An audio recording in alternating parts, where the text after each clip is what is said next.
I want to hear your initial reaction and/or follow-up, and then we'll go right to press questions from there. Yeah, look, I mean, this is boxing, right? So these types of things happen, and it's unfortunate, but still going to be a massive fight, just like it was last time. There's celebrities coming out left and right. Some people are even more excited to see me fight Tyron again, and there's unanswered questions. That's why the slogan for the fight is "Leave no doubt." I've gotten so much better in this training camp, and I'm going to leave no doubt. I want to knock this guy out, and we can move on from there. But for the Furies, it's an embarrassment. They said, "Oh, we'll fight Jake with a broken rib. We'll fight Jake with a chest infection. We'll fight Jake with our arms tied behind our back." And then when it actually came to fighting me, they pulled out. So, it sucks, but it is what it is. All right, for a press, you guys know the drill. Use the raise hand function on the keypad, and I'll invite you to ask your question. I'm going to have you please identify yourself and your outlet that you're covering for. We'll start with James Bell. Yes, James Bell from the Boxing Source here. Jake, kind of like going to you working with Amanda Serrano. I know that you have your Most Valuable Promotions, and she's alongside there with you in training. So how is it like working with her and promoting her in order to get the big fights later on down the line? Amanda's great. She's a superstar, and we're just excited to help her elevate her career to the next level because she's put in the work. She's one of the greatest boxers ever, men or woman. And Most Valuable Promotions is just excited to work with her to give her the paydays that she deserves and to put her on that pedestal. And that's what we've done so far. And we're eyeing a mega fight between Katie Taylor and Amanda Serrano in 2022. So it's exciting and just looking to elevate this sport. That's really what I've done since I've come in, and every which way, and women's boxing is a big passion of mine. All right, thank you, Jake. Thank you, James. We're going to go to Nolan King. Nolan. Hey, Jake. Nolan King from USA Today and MMA Junkie here. Obviously, for Tyron to get this rematch, there's a lot for him to gain. He can get his win back, or he can get the win that he was seeking the first time around. But for you, what do you feel like the biggest thing is for you to gain here? Having fought Tyron once before and already defeated him. For me, the biggest thing to gain is proving people wrong from last time that thought he won, which is hilarious, including the judge who made it a split decision. Clearly, he was at some different fight. But now I'm just going to back that up and go and knock this guy out. And it just goes to show that when I say anyone, anytime, any place, I mean it. And most fighters aren't like that. And for me to take whoever, wherever, whenever, this early on in my career, doing 8-round fights and in my 5th fight, it's unheard of. So people just need to realize how serious I take this and how a lot of these other professional fighters don't train as hard as me. They're not as prepared as me. And like Tommy Fury, he pulled out of the fight because of, some silly little thing. I fought with a broken nose. I fought sick. The list goes on. So the last fight against Tyron, I had a hyperextended elbow. Didn't say anything. Why? Because it doesn't matter. I'm still going to go in there and find a way to win. So that's my motivation, is win. And I saw in the video you put out this morning, you had talked about how you're going to, give Tyron $500,000 should he be able to knock you out. What was the motivation behind that offer from you as well? Man, you know me, I like to make things more interesting all the way across the board. There's been this rumor going around about a no knockout clause in my contracts, which someone started and everyone else ran with. People are like sheep. They just believe anything they read or see, and they go whichever way the crowd is going. So that's been a rumor that is completely untrue. I'll be in jail for rigging fights. It's illegal. And so we just wanted to squash that rumor right away. And from now on, we will be giving bonuses to my opponents if they can knock me out, because we want to incentivize them, prove to the media that, all of this, prove to the media and to the world that all of these rumors aren't true. And to be clear, that's contractual in Tyron's agreement. So there's a contractual guarantee that if he knocks out or TKOs Jake, he gets a $500,000 bonus payment. Gotcha. Thanks. And the last one for me, Go ahead, you know, Nolan. Tommy has issued a statement since his withdrawal saying that, you know, he apologized and said that he's dealing with a broken rib and a chest infection, and that he hopes that this would be something that would be able to be run back next year. The fact that he pulled out of this fight, would that give you any hesitation of signing to fight him again in the future? It does. It really does. You know, he didn't show up to the press conference, and then he pulled out of the fight. He's done a terrible job at promoting the fight that we had. He posted on social media whenever, like once every other week. You know, he's not as hype as everyone thought, and I'm pissed off now.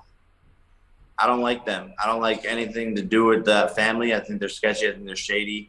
And I don't see really a reason to come back next year and give him that big of an opportunity and that big of a payday. It would almost be more fun and more satisfying for me to just leave him in the dust and make him fight till he's 25-0 if he gets that far, to get the same payday that he was getting in his 8th fight.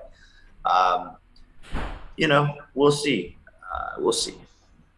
Thanks, Jake. Appreciate it. Nolan, thank you. Let's go to Jake Donovan. Jake? Thanks. Hello, Jake. This is Jake. I just wanted to ask, obviously it's too late to adjust for, you know, in training, you know, from Tommy Fury to a rematch with Tyron, but is there anything different about this training camp that was the case in your last one? Yeah, I mean, we changed up a lot of things. A to Z. You know, last fight showed, okay, Jake's not just going in there and knocking Tyron out. You know, there's a lot of things to work on. I didn't fight my best fight for sure, so it wasn't even my best night, but there was a lot of things to work on, and we did that this camp. We went 10 times harder. I've sparred almost 200 rounds since that fight, and changed up a lot of details. Diet, it was one of the big things. I really stopped eating as many carbs. We brought in a nutritionist, and he tweaked every little thing, and I'm 10 pounds lighter than I was going into the last fight. So I'm feeling faster, but also stronger at the same time. Gotcha. I appreciate that. And then I also appreciate you clearing up, you know, the no knockout, you know, rumor in your contract. If you can also clear up a rumor about drug testing involved in this fight. Yeah, same thing. Again, it's people making stuff up. John Fury, again, he spent 11 years in prison. He's a delusional old guy, and making a rumor up. And of course, everyone believes anything they read on the internet today, which is sad because people don't actually look into it. But the smart ones who did look into it saw, oh, wait, no, there is drug testing for this fight. The Florida State Athletic Commission is drug testing Jake and Tommy multiple times. And so there was never a denial on my end of doing any sort of drug test. And then I look at that same thing where they're out there saying, Tommy will fight Jake with an arm tied behind his back. Tommy will fight him with this. Tommy will fight him with that. And then it turned out not to be true. Then they come out and say, oh, Jake didn't want a drug test. So wait a second. Maybe they're the ones using the steroids or whatever it is. Like, who knows? They're a shady family, and do a side-by-side picture of me and Tommy. Gotcha. I look like I eat cookies. You know, like I'm like sort of I'm in shape, but I'm just like always been naturally sort of a tubby kid. And Tommy is ripped to shreds. Why isn't he fat like Tyson? My guess is whoever smelt it dealt it.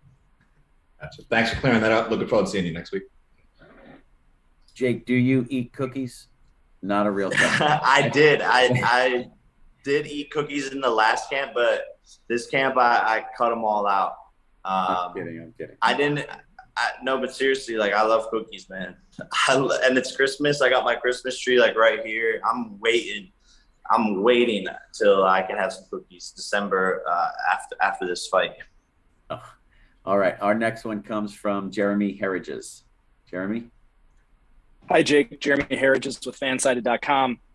When you get the news that Tommy's out, was Tyron your go-to for this fight, or did you have other candidates in mind? Yeah, I mean, Tyron was the immediate go-to. You know, he had been training, and again, last fight was massive, had a ton of hype around it, and there was unanswered questions. So he was really the perfect person to throw in there. Your comments about Tommy and pulling out of this fight, it really seems like you're kind of questioning his heart. Are you also questioning his motives? Do you feel like he was looking for an out in this fight? For sure, man. I question everything about that family. And when you throw – this kid is 22, right? So when you throw a 22-year-old in who – he's never accomplished anything himself. The only reason he's anything is because of his brother. So he's had a silver spoon in his mouth his whole entire life. He's got fame because of his brother, and he's never actually had a real opponent. He's only been put in there with people who were meant to lose. So when you throw in that, you throw in you're fighting me, I'm a scary guy to fight. The shit talk, the pressure, all of this, I think he cracked and tried to find a way out. 100%. I truly believe that in the deepest bones of my body, and it's just unfortunate. Thank you for the time, Jake. Much appreciated. Thanks, Jeremy. Next question is from Damon Martin. Damon, go ahead. Hey, Jake. Damon Martin from MMA Fighting. Can you kind of give me a timeline how this whole thing unfolded? Like, when did you get the news that Tommy wasn't going to fight? And then how quickly did the Tyron fight come together? Yeah, I got the news early Friday morning when it was pretty much a done deal. And my manager, Nikisa, had already spoken to Tyron, who was willing to step up. And I believe, later that evening or the next day, we already had the contract signed from Tyron.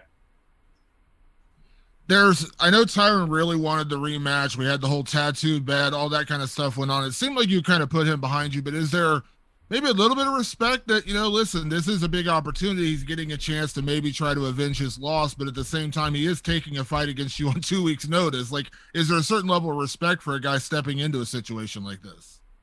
100%. He has balls, and Tyron deserves a lot of credit for stepping in here. As does Jake, though, Damon. Jake deserves the same respect, right? He's taking a fight 12 days out when he's 4-0 in his career, doing pay-per-view numbers that no other boxer outside of Canelo is doing on their own. So he's risking a lot to ensure this fight stays together. And last one for you, Jake. Last time when I spoke to you in Cleveland after the fight, you didn't make any excuses about your performance, but you said you kind of felt weird in there. Your feet felt weird. You didn't feel yourself in that fight.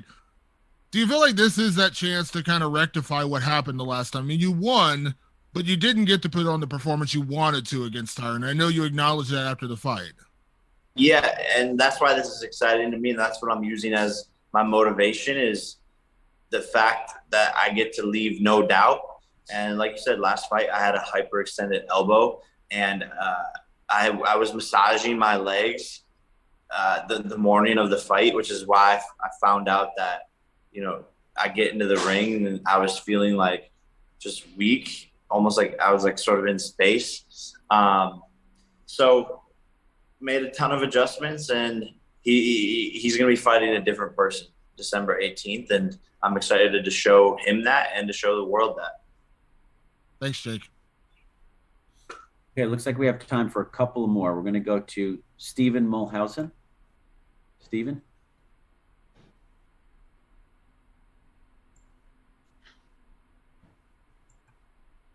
There we go. Stephen Mulhausen here from The Zone, and thank you, Jake, for the time. And just, you guys were talking about, the respect and everything. Do you feel like you will get the respect once everything is said and done and you do what you feel like you're going to do on December 18th? Do you think the same respect will be there for you for accepting this fight on short notice?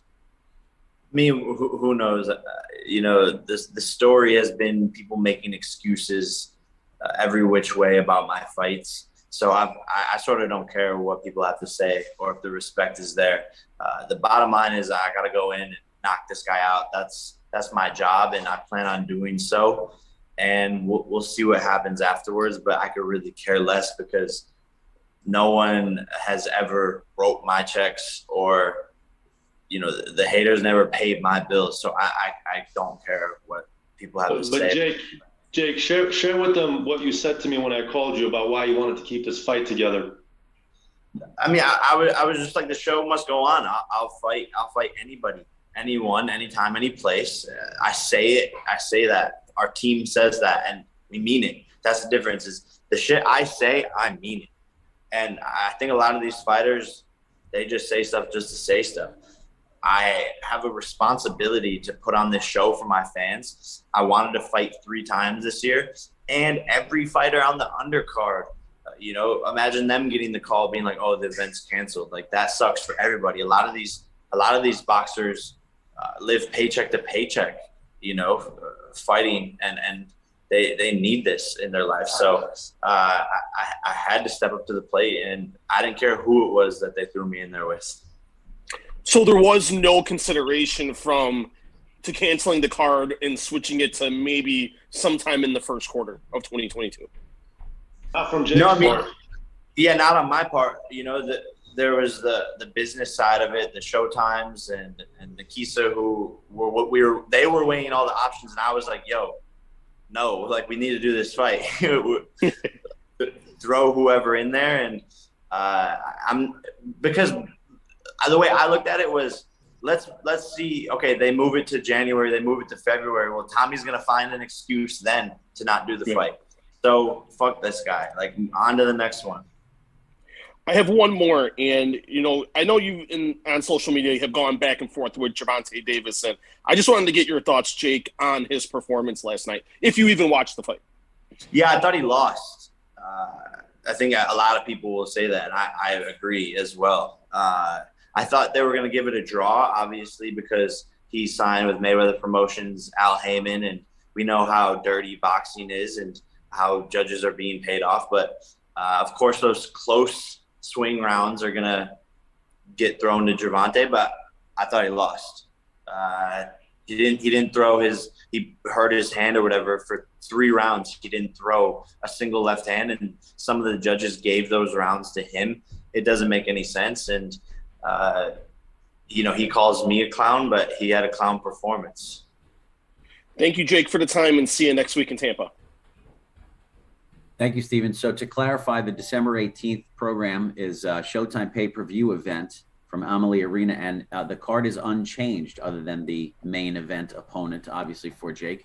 Amanda Serrano will face Miriam Gutierrez in a 10-round lightweight bout. NBA star Darren Williams will face one of the NFL's leading rushers, Frank Gore, in a 4-round heavyweight bout. Those men are making their professional boxing debut. And top junior welterweight contenders, Liam Paro, undefeated fighter, facing Yomar Alamo, also undefeated, in a 10-round junior welterweight bout. So the event goes on as changed, thanks to the good work by Nikisa, the commitment from Jake, and from Tyron Woodley. I want to thank you guys for joining us today, and Jake, thank you for your time. Thank you, guys. We'll see you all next